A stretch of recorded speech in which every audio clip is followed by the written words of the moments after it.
Hello, everybody. This is Sam Young. My article for review this week is What the Rise of Steampunk Teaches IBM and You About Trend Tracking. This article is written by Kate Kay, and it was published January 16th of 2013. So it's a couple years old now, but we're going to get right into it. So the article is mainly discussing a type of trend tracking model that was developed by IBM.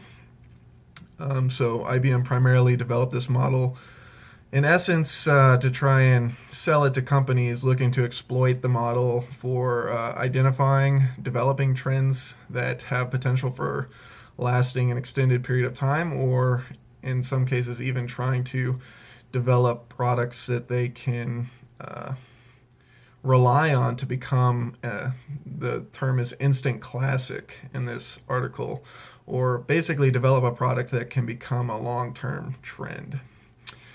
So they go into a little bit that they have done development of this model on various types of products, ranging from food, drink, and apparel, and then also they mention some perfume categories. But the trend they mostly talk about developing the model with is steampunk fashion. So the first thing I notice about this trend is that it must not be that geographically diverse. At least I've never seen anybody in the Midwest sporting a steampunk fashion. So I kind of looked into it a little bit more. They just briefly introduce it in the article, but kind of to go more into detail, steampunk is a subgenre of science fiction that incorporates technology and aesthetic designs inspired by 19th century industrial steam-powered machinery. And so that's kind of the idea of it. And I guess from what I was able to find over the years, it's kind of evolved into more than just this subgenre of science fiction. And now it's more of, it extends into fashion, engineering, music, and then obviously lifestyle choices as well. So IBM essentially noticed the rise of steampunk, I guess, in the UK, and they noted that this could be a developing trend that could turn into a long-lasting trend. And so they started to put to use their model and building it around this kind of steampunk ideology. So they talk about how they went into doing that is they primarily focus on language and conversations as such on things like blogs, social media sources, Twitter, Facebook, Pinterest. They're basically tracking language revolving around the steampunk ideology on all of these kinds of platforms.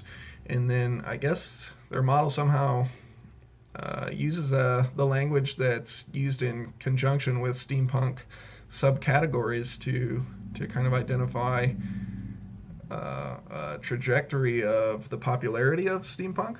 And so they talk about how this is able to really kind of identify the birth of a trend by establishing this trajectory based on the language.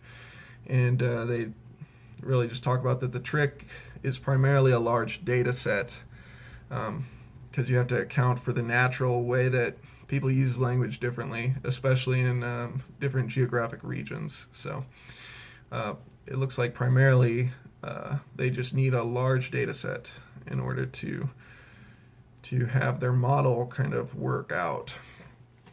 And then at the end, they just kind of conclude the article by stating that they believe that it can apply to all sorts of products to essentially identify trends and to also hopefully help businesses develop products that they know will have a higher rate of becoming what they call an emerging or an instant classic product.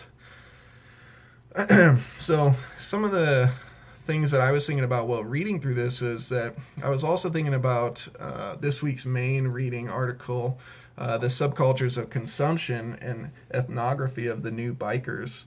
And so kind of in the conclusion of this paper, They state that the subculture of consumption, they exhibit life cycles composed of 4 stages. So it's articulation, expansion, corruption, and decline. And I would be really interested to see if the IBM model really tries to take into account different stages of the trend. Are they able to identify with kind of the monitoring of the languages surrounding the product or the trend category, different stages that the trend is in? It sounds like they were able to see kind of the articulation of the steampunk trend and possibly the expansion. I'm not sure if there wasn't really enough information to tell beyond that whether or not they had identified corruption or decline of the trend, but it was just one of the things that I was thinking about would be interesting to see if they kind of had more detailed breakdown of the trend from their model. And then another thing I was thinking of, and this is kind of more regarding personal experience. You may remember from my intro video, but I work as a research scientist in the field of vascular medicine. And so within my field of research, and this just kind of goes back to how I think that this model of trend projection could really be useful in vastly different kinds of product environments.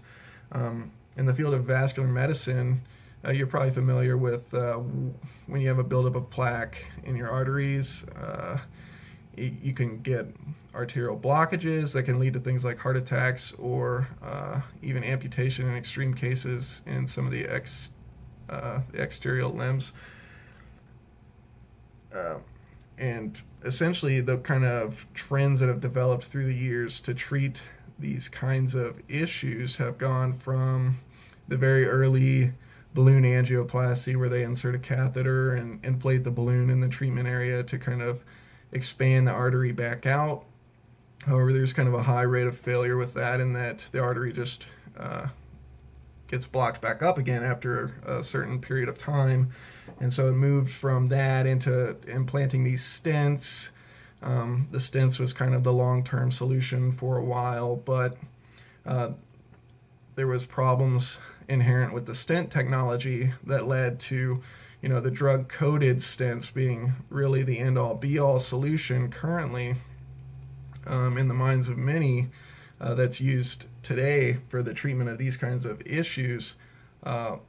However, we're working on, in my company, a product that's essentially a chemical that you can deliver to the artery, and it's just it does interactions within the arterial wall, and it's a natural kind of scaffold for the vasculature that doesn't really leave behind any of the metal stent product that you have when you're doing a stent treatment.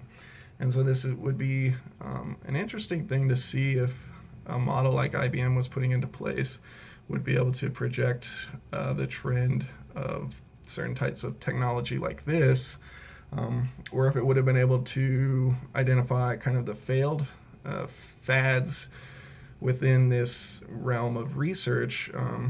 For a while, the next big thing was going to be the bioresorbable stents, so that after they put these stents into the patients, after a period of time, the vasculature would repair itself while the stent was holding it open, but the stent would also kind of degenerate over time and be resorbed by the body. And that was supposed to be really the next big treatment in the field, but it's kind of fallen by the wayside recently and really doesn't have any traction any longer. And so I also think it would be interesting to see if a model like the IBM trend projection model that they're talking about here would have been able to predict the failure of that treatment as well. So anyways, that's all the thoughts I kind of had on the article. Thanks for listening.